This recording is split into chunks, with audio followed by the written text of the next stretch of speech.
And the next acceleration factor is pesticides.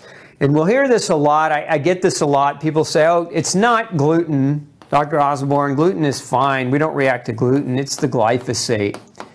It isn't just the glyphosate. And I want to be very, very clear about that. I'm not saying that glyphosate is not playing a major role. Of course it is.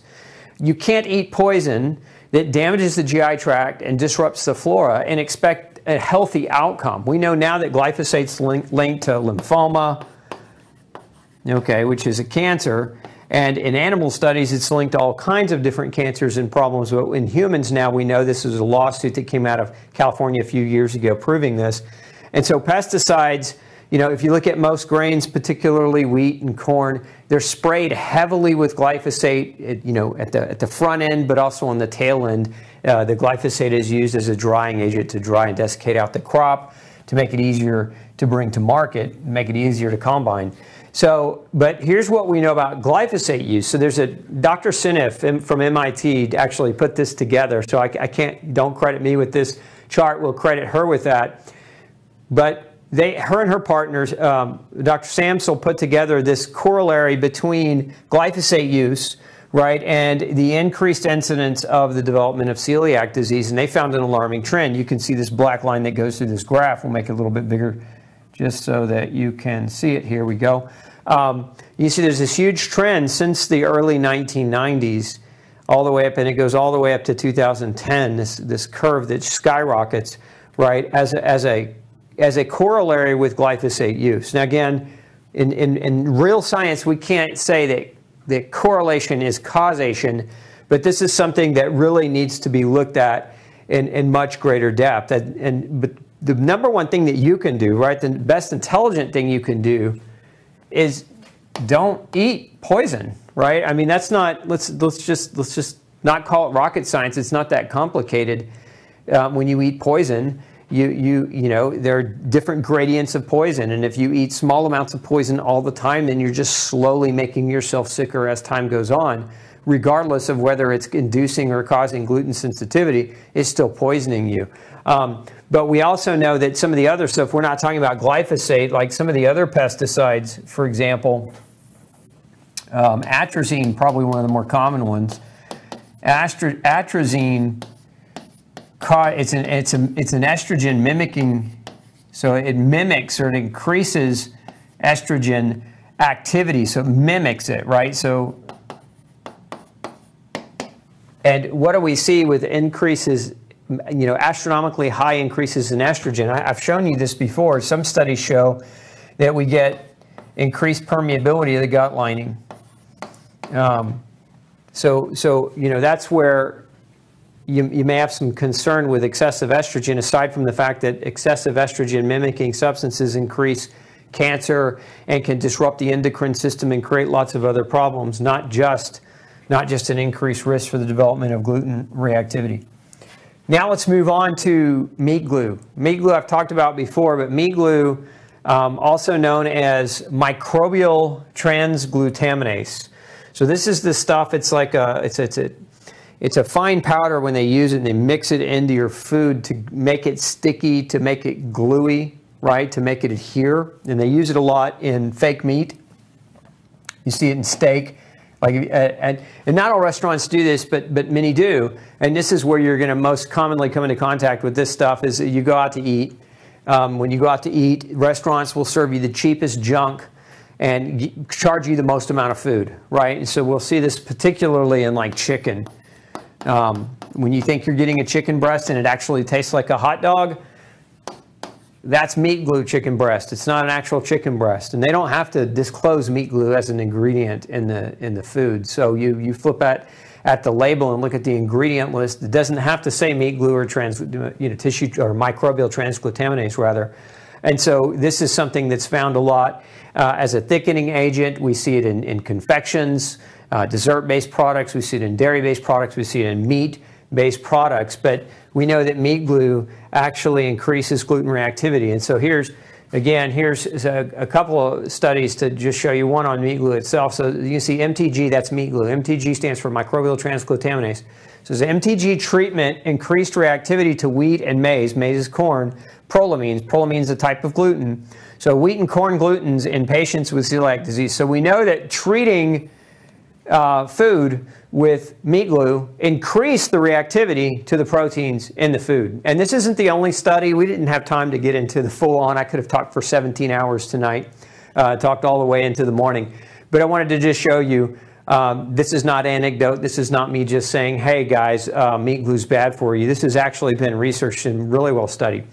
And then we have processed food additives even beyond meat glue, because food additives, meat glue is a food additive, but there are other food additives, and I think it's important. This is why I always talk about eating organically, right? You can see here, tight junction leakage is enhanced by many luminal components. Luminal components, that refers to things in your gut.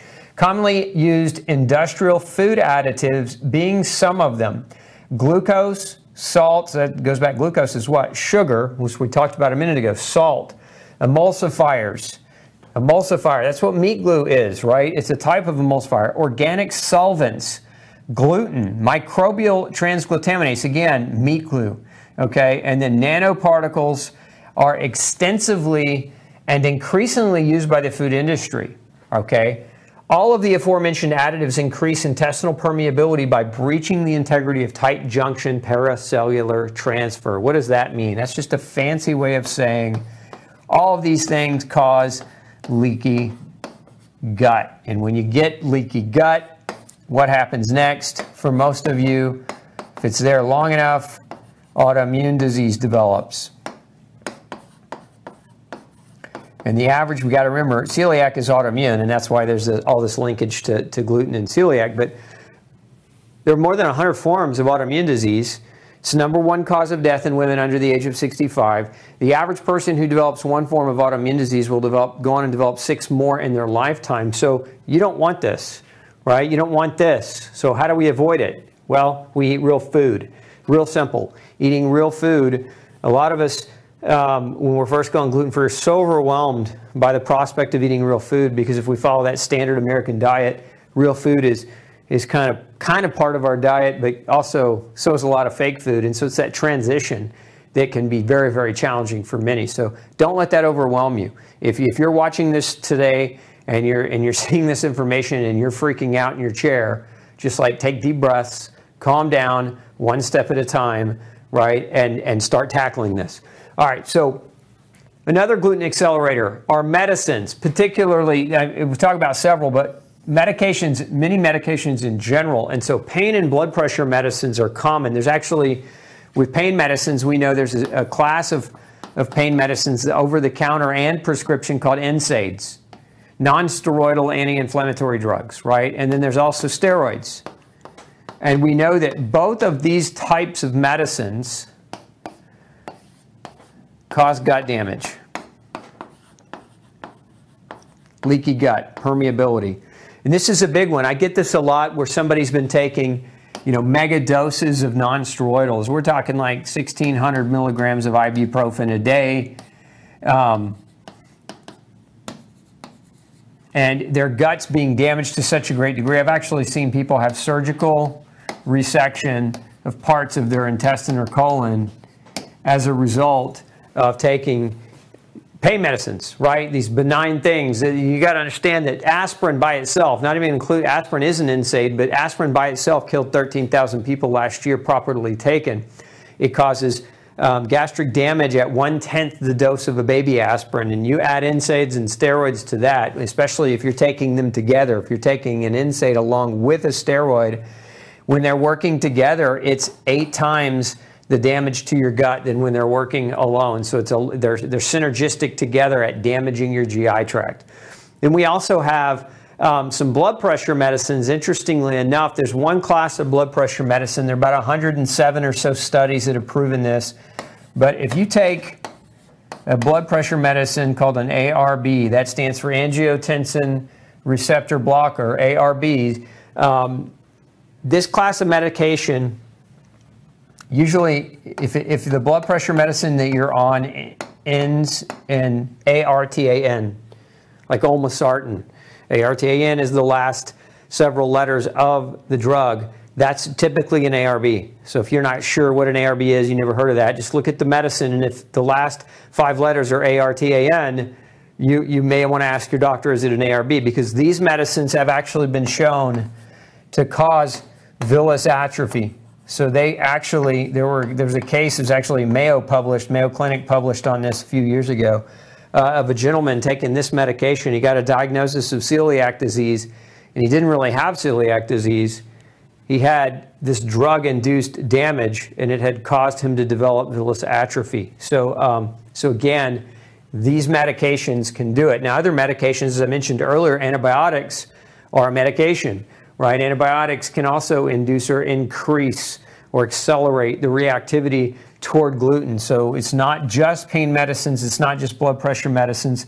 There are other medicines as well. Antacids fall in that category of medicines that can accelerate it. But this is another medicine, although it's typically not considered. I probably get kicked off of Facebook and YouTube for even bringing it up today. But I'm going to bring it up nonetheless because I think it's important to educate you guys.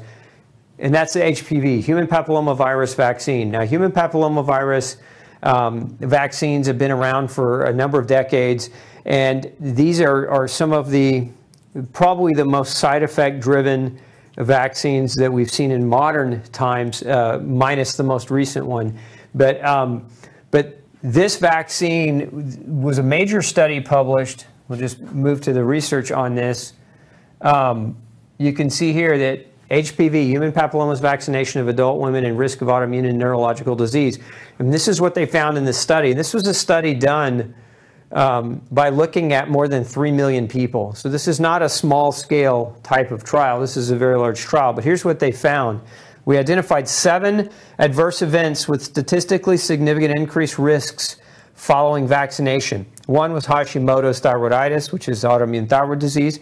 2 is celiac disease, localized lupus erythematosus, pemphigus vulgaris, Addison's disease, Raynaud's disease, and other encephalitis, myelitis, and encephalomyelitis. So this is what they found. Now, kind of another summary down here. This is just a quote taken from the study. In our study, approximately half of all celiac cases occurring after vaccination occurred within 1 year of the first dose. To our knowledge, no previous study has linked HPV vaccine and celiac disease. So again, this is the first study of its kind to look for this. This was done and published in the Journal of Internal Medicine in 2018. So again, there definitely is a linkage between medicines, and in this case, the vaccine and the development of gluten reactivity. So next, don't hate me, don't shoot the messenger. I know a lot of you, this is your morning routine. Most of America, most of the world, milk and coffee. And so I want to be clear that coffee is gluten-free, unless you're drinking one of these like powdered coffees that oftentimes they sweeten it with like a barley or a malt. But so like your instant coffees, a lot of times they'll have hidden gluten in them in the form of barley and malt, and you have to be real careful with that. And then milk has some of its own problems because there's a protein found in milk called casein, especially A1 casein, that can mimic gluten and create that same kind of damage. So let's look at that here. So this was published in 2007 from the Journal of Translational Immunology. And so you can see here, their patients, they did a study on patients with celiac disease with cow's protein, okay? And you see the topic of the study is mucosal reactivity to cow's milk protein in celiac disease. And so in these patients, so you see 10 of these 20 patients showed a similarly strong inflammatory reaction to cow's milk challenge. 6 of the cow's milk sensitive patients were challenged with specific cow milk protein, including casein and alpha-lactalbumin.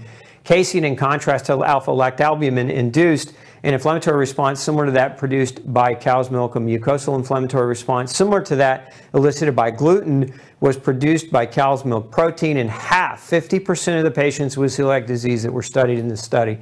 So casein in particular seems to be involved in this reaction. So why does this matter? Because casein is in milk, it's in dairy, it's in cheese, right? And so a lot of you know, you get a diagnosis of gluten sensitivity or celiac disease, a lot of the doctors will tell you, oh, you eat all the dairy you want, don't worry about it. But here we have this, you know, and this isn't the only study of its kind that has shown this, but in this particular study, 50% of participants studied reacted to casein. Now, what some people believe is that this is, the reason for this is there's a type of casein called A1 casein, which is a lot more potentially detrimental than A2 casein. A2 casein. So what's the difference? What's the difference between A1 and A2? It's the genetics of the cow producing the casein, producing the milk itself. And if you don't know that difference, or if that difference isn't on the product that you're purchasing, I would encourage you to go back and watch my gluten versus dairy series that I did a while back and get better enlightened on that. Hey, don't forget to check out the rest of the series right here. Make sure you hit subscribe below. And as always, thanks for tuning in.